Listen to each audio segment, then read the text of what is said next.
Pois bem, queridos irmãos, vamos ler a palavra de Deus no capítulo 6 de 1 Timóteo, versículos 3 a 6, onde escrito está: se alguém ensina alguma doutrina e se não conforma com as sãs palavras do nosso Senhor Jesus Cristo, e com a doutrina que é segundo a piedade, é soberbo, nada sabe, mas delira acerca de questões e contendas de palavras, das quais nascem invejas, contendas, blasfêmias, ruins suspeitas, perversas contendas de homens corruptos de entendimento, privados da verdade, cuidando que ganho seja piedade.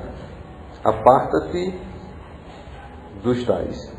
Amém? Amém? Que Deus aplique em nosso coração o texto que nós acabamos de ler, e nós queremos observar algumas coisas de muita importância, que é a perspectiva do ensino de Jesus Cristo. As sãs palavras do Senhor é o ensino de Cristo. O ensino de Cristo é o fundamento da vida do crente. Obviamente é o fundamento da vida da igreja. A igreja do Senhor Jesus Cristo, ela necessita, para ser uma igreja sadia, saudável, edificante, crescente, ela necessita estar fundamentada na palavra de Deus, fundamentada no ensino do nosso Senhor e Salvador Jesus Cristo.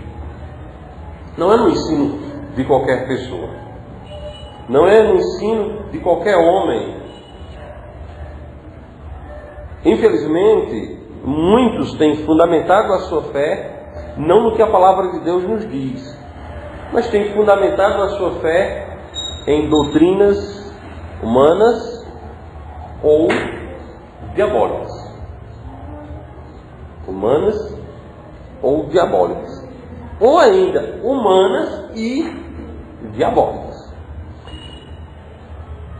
Quando se fala do Evangelho, quando se fala do Senhor Jesus Cristo, é de extremada importância, é imprescindível que falemos de conformidade com as Escrituras. Amados, a mente humana, ela é muito criativa. Criativa em demasia. E a criatividade, ela é usada para muitas coisas boas. Muita coisa que nós usamos hoje em nossa casa é fruto da criatividade de alguém. A maneira de se locomover, há muita criatividade na raça humana. E a raça humana também é criadora e criativa, não só de sabedoria útil, utilitária. A raça humana também é criadora de sabedoria humana, de doutrina humana, que desvia o homem da perfeita vontade de Deus. Não é uma coisa recente. A grande maioria das pessoas que falam sobre esse assunto, muitas vezes, por estarem extremamente decepcionadas com a conjuntura atual, com as coisas que nós presenciamos junto aos nossos contemporâneos, que muitas vezes escrevem ou falam a respeito desses desvios doutrinários como se fosse uma coisa recente, uma coisa nova. Eu não sei precisar em percentual o quanto do Novo Testamento foi escrito em combate ao erro. Mas você encontra combate ao erro nas epístolas de Paulo com muita frequência. Você encontra Paulo frequentemente refutando algum erro, refutando alguma doutrina falsa. refutando algumas pessoas. Porque quando se trata de reputação, melhor dizendo, de refutarmos algo, muitas vezes nós precisamos refutar a ideia e refutarmos a pessoa. Paulo, em alguns casos da Bíblia, ele refutou doutrinas falsas. Em alguns outros casos, ele refutou a doutrina e refutou também a pessoa, o indivíduo. Vivemos uma época muito complicada hoje do politicamente correto, onde você não pode criticar nada nem ninguém. Bom, mas você não vai ser bíblico se você se esquivar de fazer as críticas necessárias. Se criou uma teologia que diz que não podemos julgar. A Bíblia diz que ninguém pode julgar ninguém. Bom, a Bíblia diz para julgarmos conforme a reta justiça, conforme o padrão da Bíblia. Então nós devemos julgar tudo e todos, desde que seja como a Bíblia manda. E não como eu queira, porque aí eu estou sendo leviano e estou contradizendo aquilo que a palavra de Deus diz. Mas se o julgamento é feito com a reta justiça é a Bíblia, o padrão é a Bíblia, se é feito conforme o padrão, conforme o modelo, está mais do que certo, e mais do que justo, e mais do que correto. A palavra de Deus, irmãos, fala-nos de doutrinas, se alguém ensina alguma outra doutrina, se alguém ensina uma outra doutrina, se não conforma com as sãs palavras do nosso Senhor Jesus e com a doutrina que é segundo a piedade. Então veja bem, se alguém ensina outra doutrina, se alguém ensina algo que Cristo e os apóstolos não ensinaram, outra doutrina é algo que não foi claramente ensinado pelo Senhor Jesus ou pelos apóstolos. Outra doutrina. Vivemos tempos onde se cria muitas outras doutrinas. Mas antes de olhar para isso, vamos dar uma olhadazinha no tempo de Paulo. Paulo combateu os judaizantes. Os judaizantes se diziam crentes.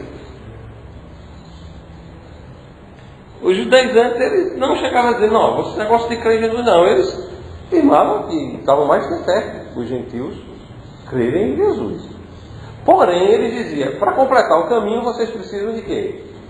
Serem circuncidados e cumprirem a lei. Ou seja, privava o homem da graça de Deus. Privava o homem da graça de Deus. A carta de Paulo aos Gálatas, e vamos dar uma olhada em alguma coisa em Gálatas.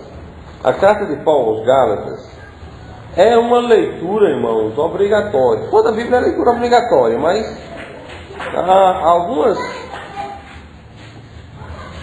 algumas coisas de Gálatas são sensacionais. Eu li, no ano que me converti a Cristo, um livro que tinha na biblioteca da Igreja Batista Fundamentalista em Campina Grande, chamado Pepitas em Gálatas. Eu não sei se o irmão Nélio lembra.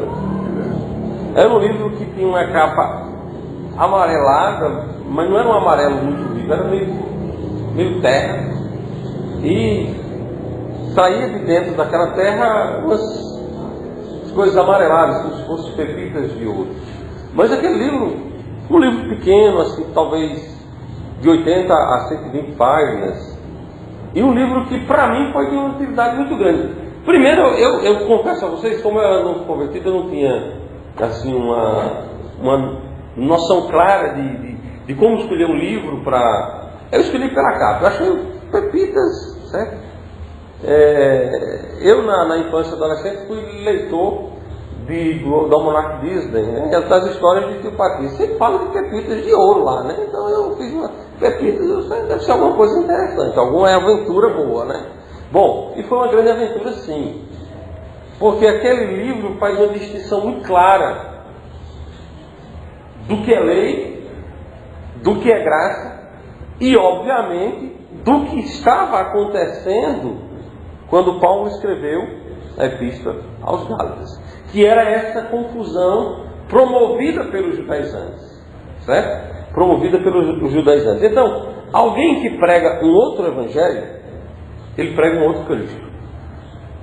Uma coisa que você não pode esquecer nunca: todo e qualquer pessoa que prega um outro evangelho, ele prega um outro Cristo. Não prega o Cristo da Bíblia. Qualquer que prega uma outra doutrina, qualquer que traz uma outra doutrina, não prega o Cristo da Bíblia. Gálatas 1,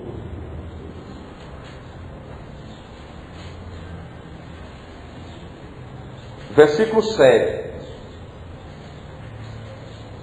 diz o seguinte: o qual não é outro, mas alguns que vos inquietam e querem transtornar o Evangelho de Cristo.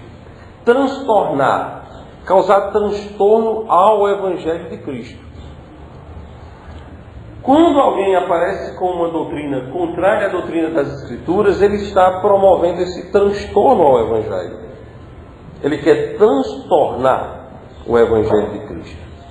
Bom, e o que nós devemos fazer com pessoas que querem transtornar o Evangelho? Transtornadores, né? Eu não sei se transtornadores. Pessoas que querem transtornar o Evangelho de Cristo. Como eu devo tratá-los? Qual deve ser a minha atitude para com eles?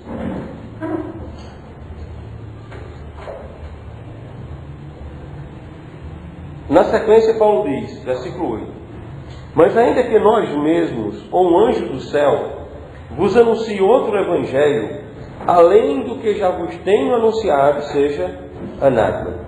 Assim como já vos dissemos, agora de novo também vos digo: se alguém vos anunciar outro evangelho, além do que já recebeste, seja anátema. Amados irmãos, um anátema, o que é um anátema? Anátema. Quando alguém diz fulano é anátema, ele está fazendo um elogio? Não? Ele está convidando para o camarada vir pregar na igreja? Ele está batendo nas costas do camarada dizendo: não, você é meu amigo, você é muito bem-vindo aqui ao meu lado? Obviamente que não, não é? Um anátema é aquele que está eternamente separado de Deus. É um amaldiçoado. Amados irmãos, eu não posso tratar como família de Deus, como crente, anátemas. Nem capaz, não. É uma contradição tremenda. Deus disse: se é anátema, a paz do Senhor, se é anátema. Certo? Bom, não. O que Paulo ensina que é algo muito diferente disso. Certo? Paulo ensina algo muito diferente disso.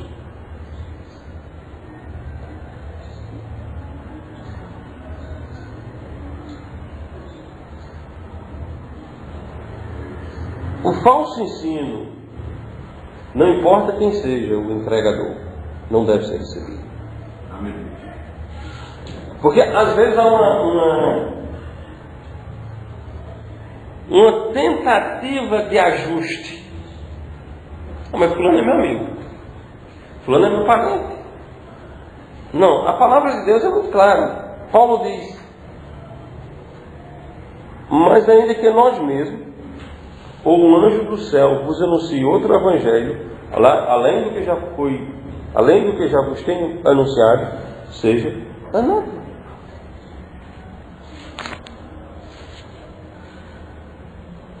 Então nós devemos ter muito cuidado para entendermos primeiramente o que é a palavra de Deus E segundo, não aceitarmos nada que não esteja na palavra de Deus. Acho que uma das grandes lutas de uma igreja é primeiro conhecer a palavra de Deus. E segundo, se manter na palavra de Deus. Porque não tem como se manter na palavra de Deus sem conhecer. Há muita falta de conhecimento da Bíblia. Há muita falta de conhecimento da palavra de Deus. E nós precisamos conhecer a Bíblia, a palavra de Deus. Então Paulo diz aqui essas maravilhas, né? Paulo fala de transtornadores. Paulo fala que o evangelho que ele anunciou é a verdade. No versículo 11 ele diz: mas faço-vos saber, irmãos, que o evangelho que por mim foi anunciado não é segundo os homens. O evangelho que Paulo anunciou é o evangelho segundo Deus. E que esse evangelho não pode ser transtornado, e que esse evangelho não pode ser modificado de maneira nenhuma, de maneira alguma. Mais adiante, no capítulo 2, versículo 21, ele diz: não aniquilo a graça de Deus, porque se a justiça provém da lei, segue-se que Cristo morreu em vão. Amados irmãos, os pregoeiros da lei, eles demonstram uma falsa santidade. Quando nós pregamos o Evangelho, creia em Jesus que você será eternamente salvo, independente das suas obras. Logo perverso, está vendo aí? Estão dizendo que isso estão pregando libertinagem, está dizendo que o camarada pode fazer o que quer fazer. Bom, aí eles entram com uma pregação hipócrita. Olha, não é assim. Você tem que ter cuidado, você tem que cumprir as determinações do Senhor, tem que cumprir a lei do Senhor. Bom, nenhuma casa será justificada diante dele pelas obras. Ninguém será salvo pelas obras. Então, quando alguém prega justiça proveniente de lei, alguém está anulando a morte do Senhor, anulando a obra vicária, a obra redentora, a obra que o Senhor executou naquela maldita cruz. Irmãos, nós fomos comprados por um bom preço, a morte de Cristo. O Evangelho não é brincadeira. Evangelho não é brincadeira. Evangelho é a expressão máxima do amor de Deus para com o homem. Deus prova o seu amor para conosco em que Cristo morreu por nós, sendo ainda pecadores. A palavra de Deus nos diz claramente, em Romanos 5,8, que o sacrifício de Cristo é uma prova de amor fina, cabal para com o homem. O Evangelho é algo digno de todo cuidado, de todo respeito. Bom, não brinca-se, e não devemos brincar de maneira nenhuma com o Evangelho. O Evangelho é coisa séria. O Evangelho é a morte do Senhor. Amados, Deus fez maravilhas sem precisar de Jesus morrer. Deus criou todas as coisas. Quanto mais se estuda, por exemplo, o homem ou a natureza, se percebe o grau de complexidade. Bom, todas as coisas que Deus fez foram complexas. Jesus precisou morrer para Deus fazer todas as coisas? Não. Na história de Deus com os homens, nós temos vários milagres. Grandes milagres. Que vai de pessoas que ressuscitaram, de mar que se abriu, de pessoas que foram alimentadas milagrosamente,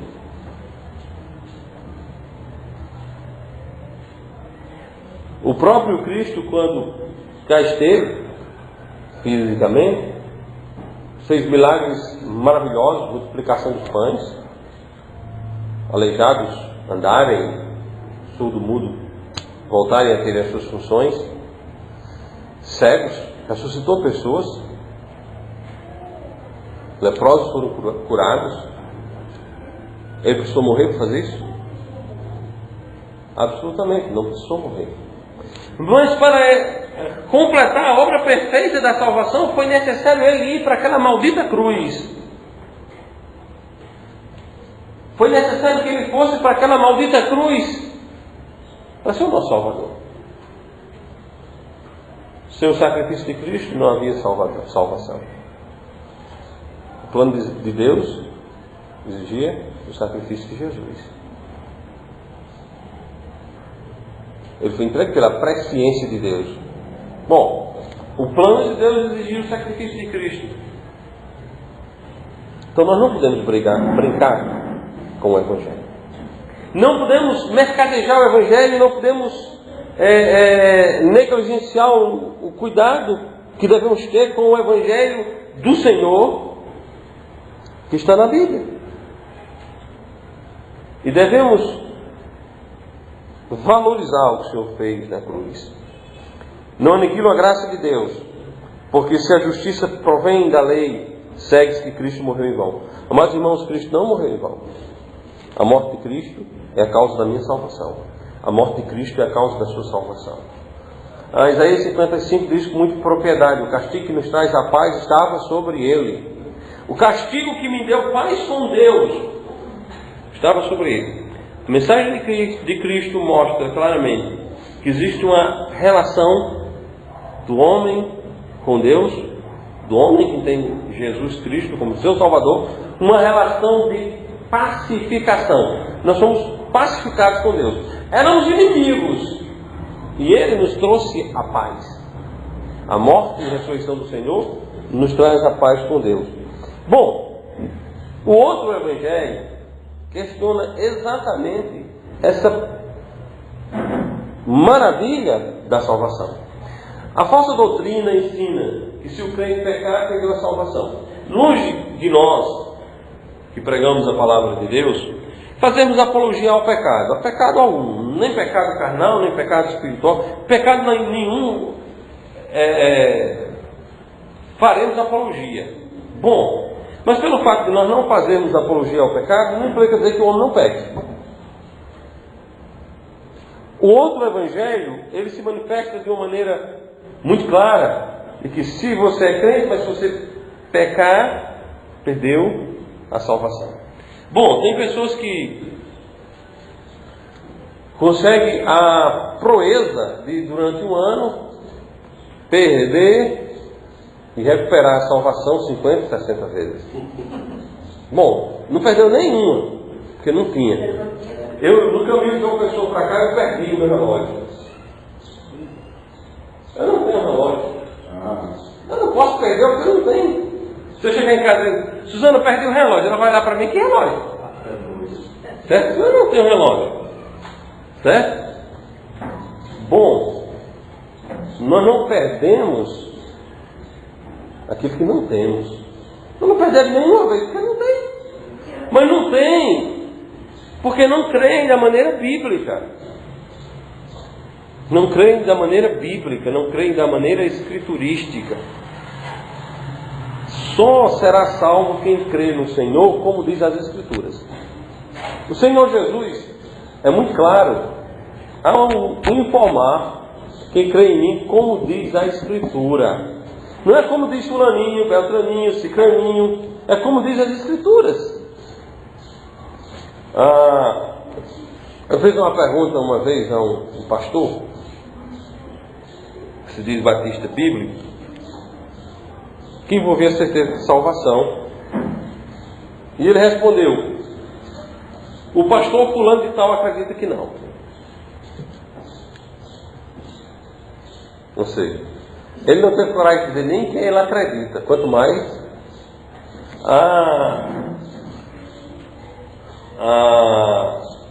aquilo que ele acredita mesmo, quem sabe.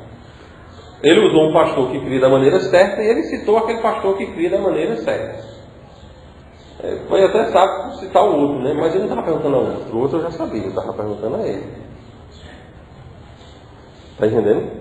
Então assim, irmãos, o Evangelho é algo sério e a falsa doutrina existe, campeia, nos ladeia, nos provoca e não é neutra. Não se engane que falsa doutrina e outra doutrina é neutra. Não existe neutralidade. Não existe neutralidade.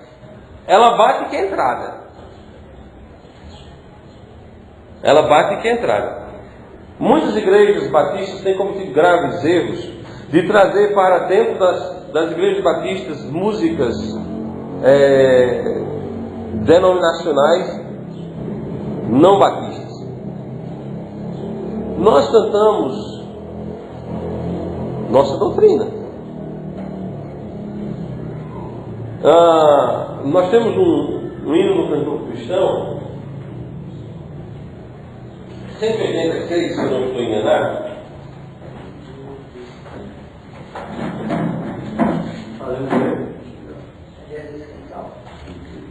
186 diz o seguinte: o Torá não salva. Mesmo lagrimar sem fim, jamais mancha carnezinho poderá lavar em mim. O chorar não salva. Muitas pessoas acreditam ao emocionalismo, a prerrogativa de salvação. Mas fulano chorou. Mas fulano se emocionou. Fulano foi para o culto e se emocionou tanto. Isso não tem emoção. Não salva ninguém. Aí a estrofe diz: foi Jesus que padeceu, sobre a cruz por mim morreu, por seu sangue que verteu, pôde assim salvar. Essa estrofe é uma estrofe transpirada das Escrituras. Os nossos hinos não são hinos inspirados. Cuidado com essa linguagem. Não são inspirados, eles são transpirados. O que é transpirado? Transpirados da Bíblia. Eles são tirados de dentro da Bíblia. São transpirados. O camarada estudou, entendeu a doutrina, então ele vai cantar a doutrina. Pulando para a última estrofe, diz o seguinte: é Jesus quem salva. Ele a obra consumou. Não vai consumar não, ele a obra consumou. Meus pecados expiou. Com seu sangue me lavou. É Jesus quem salva. Foi Jesus quem padeceu sobre a cruz, por mim morreu. Por seu sangue que verteu, pôde assim salvar. Vejam, olhe a letra, olhe os tempos do verbo. Olhe os tempos de verbo. Os que são mais jovens aí, que estão na sala de aula, detenham-se estudando verbo. A língua portuguesa é uma língua que fica bem mais compreensível quando se entende minimamente dos verbos. E não é muito difícil você aprender sobre verbo, não. Certo? Muito basicamente você entendendo passado, presente, futuro. Tem as variantes mais adiante, que são bem mais complicadas, mas você tem uma noção. Poxa vida, essa fala está no passado, no presente, no futuro. Se você entender, já fica mais fácil de compreender as coisas. Então veja bem, olhando o tempo, quando a Bíblia fala de salvação no Novo Testamento, ela fala no passado. As pessoas salvas pelo Senhor, passado. Eu não estou sendo salvo e não serei salvo. Eu sou salvo. Eu estou salvo no passado. Cristo me salvou no passado. Certo? Então, o outro evangelho, quando trabalha a sua doutrina na sua inodia, ele trabalha de maneira tal a que as pessoas venham a ter dúvidas. E quando se duvida da salvação, duvida-se de Cristo. Duvida-se de Cristo. A palavra de Deus diz que Deus não pode mentir. Quem prometeu vida eterna? E dou-lhes a vida eterna, e nunca hão de perecer. Todo aquele que o Pai me dá, vem a mim. O que vem a mim, de maneira nenhuma, o lançarei fora. A palavra de Jesus. Quem disse isso foi Jesus. Se eu vou de encontro a isso, não.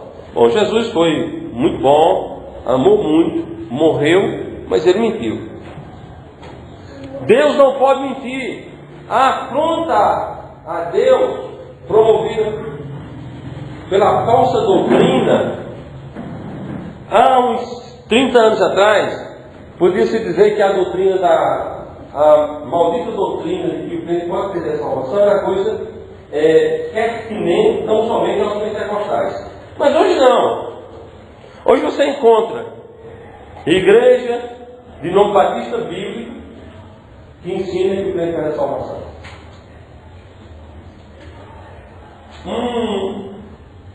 Um dito pastor de nome João Batista, em uma igreja chamada de Batista Bíblica, aqui em uma cidade do Nordeste, ele basou na sua dominical 4 pessoas.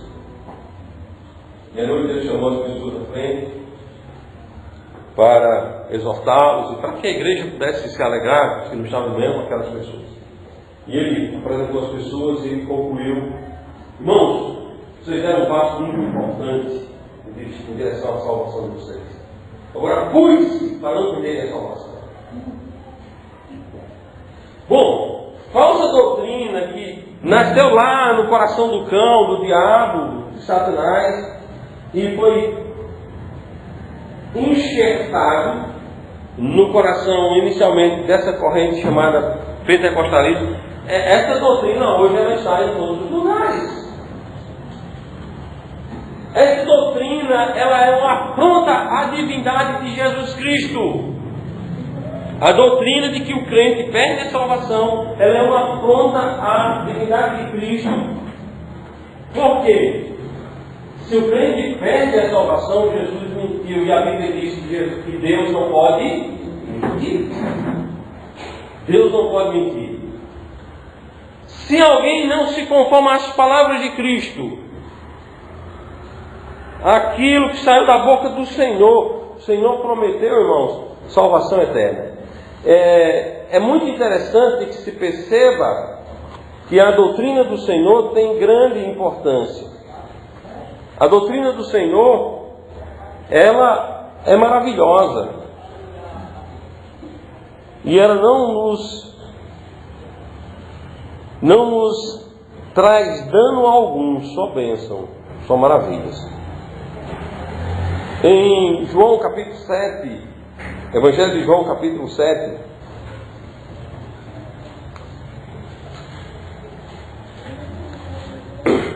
se você não marcou na sua Bíblia ainda, marque. Às vezes você não é daquelas pessoas que gostam de marcar nada na Bíblia, mas marque na sua cabeça, né? Esse texto diz o seguinte, versículo 16 e 17, João 7, 16 e 17.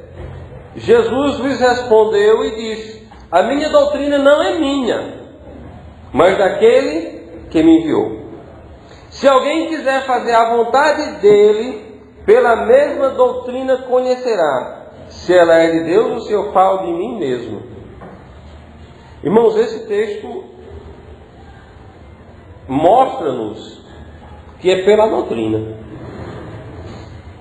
Como é que eu sei se alguém é de Deus, se alguém não é de Deus? Como é que eu sei se a igreja é de Deus, se a igreja não é de Deus? Pela doutrina.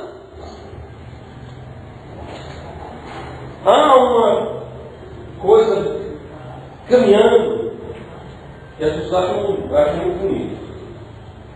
Um movimento social dentro das igrejas. Se nós juntássemos aqui hoje, só nós estamos aqui de manhã, e levantássemos aqui um dinheiro e amanhã fôssemos ali num dos desses mercados, talvez no Pirmão Trabalho, que existe um desconto lá, fizéssemos 10 cestas básicas, não é muita coisa não, 10 cestas básicas, e juntássemos aqui 10 famílias das nossas carências aqui na praça para a gente fazer um culto e entregarmos essas cestas básicas. Rapaz, quem não é de Deus? Não é de Deus. Eu não igreja com Está vendo aí? Aquilo ali, cara. Irmãos, isso não é o caminho. Não é o meio. E não prova absolutamente nada. É doutrina. Doutrina. Você já viu ferro reclamar? Quem já viu um ferreiro trabalhando? Quem já viu um ferreiro trabalhando? O Moisés já viu, eu já vi. Mais alguém? Certo.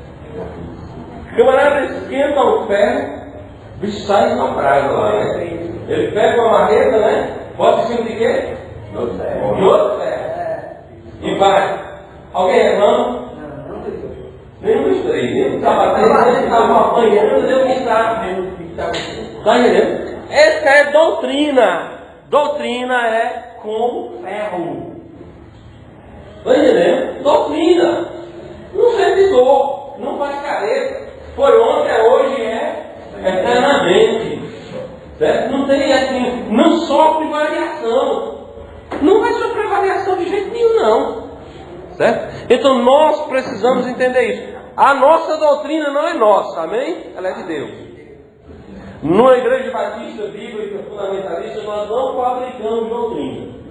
Humildemente nós estudamos que a palavra de Deus diz. Não somos, de forma nenhuma, da alta nobreza daqueles que sabem muito. Não, somos pessoas simples, que estudamos e que repetimos aquilo que a palavra de Deus diz. Tem um caso interessante, há muitos anos atrás, com o pastor Miguel, na Rogério. Eles visitavam os casos, visitavam. Eu tinha chegado para eu estava legal. Aí eu para eles, rapaz, e tu não diz nada não, né? Tu fica só com esse livro na mão, só dizendo que tem no livro. Diga alguma coisa, rapaz. É um bom exemplo do que é a nossa metodologia de trabalho. Nós temos um livro. Uma igreja batista é uma igreja do livro, do Novo Testamento, a igreja de Deus. Então tudo que nós ensinarmos tem que estar aqui dentro. Não adianta vir de fora. Jesus disse, a minha doutrina não é minha, mas é aquele que me enviou. Se alguém quiser fazer a vontade dele, pela mesma doutrina conhecerá se ela é de Deus, ou se eu falo de mim mesmo. Se você quer fazer a vontade de Deus, você vai conhecer pela doutrina. Amém? Pela doutrina, irmãos. O que prova se alguém é de Deus ou não é a doutrina. As obras vão mostrar, mas a prova é doutrinária. A prova é doutrinária. É a doutrina. A doutrina que nos foi trazida pelo Senhor do céu. Então nós não podemos negligenciar nunca, jamais, essa doutrina. Certo? Porque se assim o fizermos, estamos negando a palavra ou a doutrina que é segundo a piedade. E se assim fizermos, somos soberbos. Nada sabemos, mas deliramos.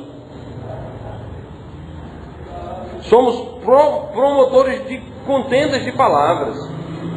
Pregamos algo que promove o nascer das invejas, das contendas, das blasfêmias, das ruins suspeitas. Somos promotores de perversas contendas de homens corruptos de entendimento, homens privados da verdade, cuidando que ganho seja piedade. Aparta-te dos tais. Amados irmãos, temos de ficarmos sólidos com a palavra de Deus. Agora, eu não vou ficar firme, constante e abundante na obra do Senhor, sem conhecimento da palavra de Deus. A Bíblia diz, conhecereis a verdade e a verdade vos libertará. É necessário que nós sejamos conhecedores da verdade. Existem dezenas de pessoas, milhares de pessoas, milhões de pessoas ensinando o erro. E você precisa conhecer a verdade Porque o erro está ali ladeando e está querendo, impressando para dentro, querendo tomar conta da sua vida. E você precisa reagir com a Bíblia. Precisamos pregarmos a palavra de Deus com mais frequência. Precisamos dar notoriedade à palavra de Deus, à doutrina de Deus. Você observa o seguinte, que nas mídias, seja qual for, está aparecendo aí. Na televisão você encontra pregadores estranhos à palavra de Deus. No rádio você encontra pregadores estranhos à palavra de Deus. Nas mídias de internet você encontra pregadores pregando o outro evangelho. E encontramos também, mas um algo pequeno, em algumas dessas mídias, alguém pregando a palavra de Deus. Mas é um mundo pequeno. Pequeno, eu não estou fazendo comparando com um número grande, eu estou fazendo, é um número pequeno comparado com o número que somos. Nós somos poucos, mas poucos de nós se preocupam com a defesa da fé.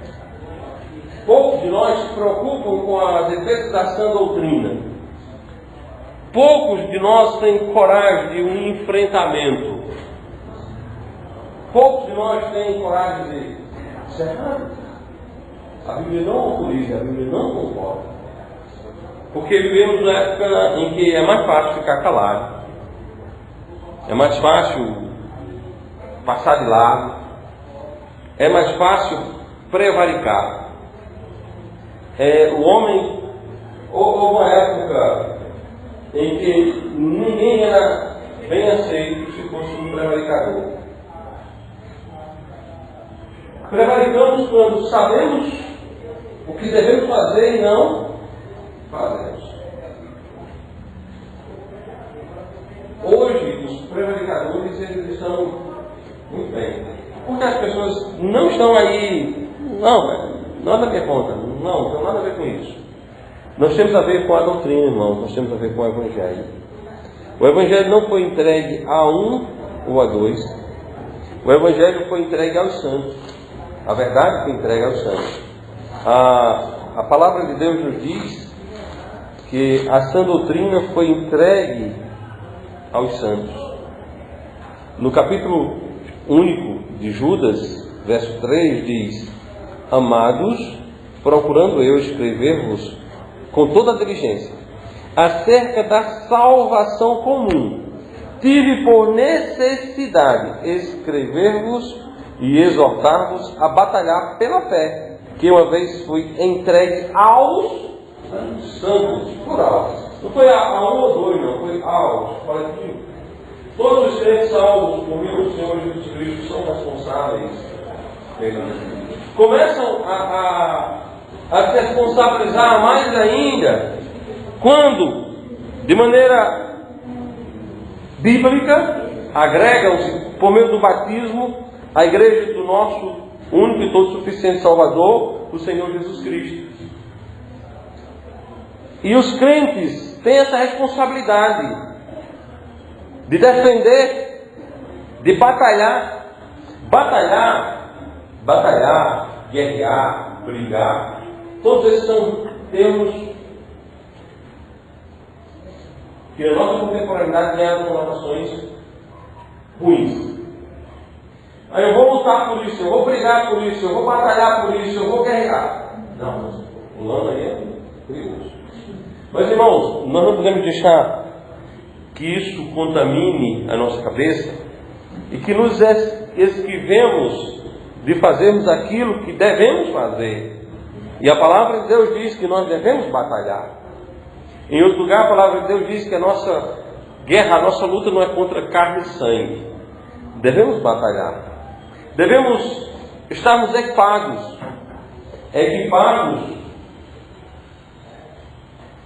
como estavam aqueles homens que construíram com Neemias. Aqueles homens, eles tinham uma espada, tinham um escudo e tinham uma colher de pedreiro. E eles trabalhavam como construtores.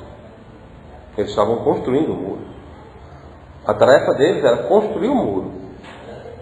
Mas o fato de estarem construindo o muro não fazia com que eles negligenciassem a defesa e o ataque. Uma igreja bíblica, uma igreja batista, deve ter essas características. Ser uma igreja que constrói, que edifica vidas através da edificação e do crescimento interno da igreja, e vidas que são alcançadas pela obra do Evangelho, pela obra missionária. Está edificando, está construindo. Mas ela é também uma igreja que defende-se dos ataques do inimigo. Dos ataques do inimigo. E é uma igreja também que pega na arma para combater o inimigo. O inimigo aqui não é carne e sangue, mas a falsa doutrina, o falso ensino, que sempre bate à porta das igrejas bíblicas.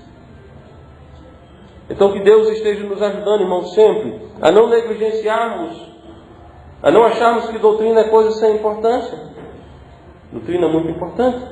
A palavra de Deus diz ainda aqui em Judas, capítulo único, versículo 4: porque se introduzirão furtivamente alguns, os quais já antes estavam escritos para este mesmo juízo, homens ímpios, que convertem em dissolução a graça de Deus e negam a Deus, o único dominador e Senhor nosso, Jesus Cristo. Vejam bem, meus queridos irmãos, o que nós falamos aqui da falsa doutrina, da doutrina da perda da salvação. Ela vai chegando e adentra muitas vezes a uma igreja do nosso Senhor Jesus Cristo. Estes homens convertem em dissolução a graça de Deus e negam a Deus. Como é que nega a Deus? Questionando a doutrina do Senhor e fazendo-o mentiroso. Então, quando alguém ensina, nós temos dois grandes sistemas teológicos aí, os arminianos e os calvinistas. Os dois ensinam que o crente perde salvação. Os calvinistas está bem, não. Mas lá no quinto ponto, eles colocam como prova da salvação a perseverança até a fim. Eu conversei uma vez com um cristão. Em hipótese alguma, um eleito morrerá longe do povo de Deus. Bom, ou seja, é condicional a eleição deles a estar atrelada a uma igreja. A uma igreja. Então, irmãos, temos de ter muito cuidado, estudarmos, nos posicionarmos biblicamente. Lembre-se sempre da palavra de Jesus. Tudo que o Pai me dá virá a mim, que vem a mim, de modo nenhum lançarei fora. De modo nenhum lançarei fora. Evangelho de João. Evangelho de João.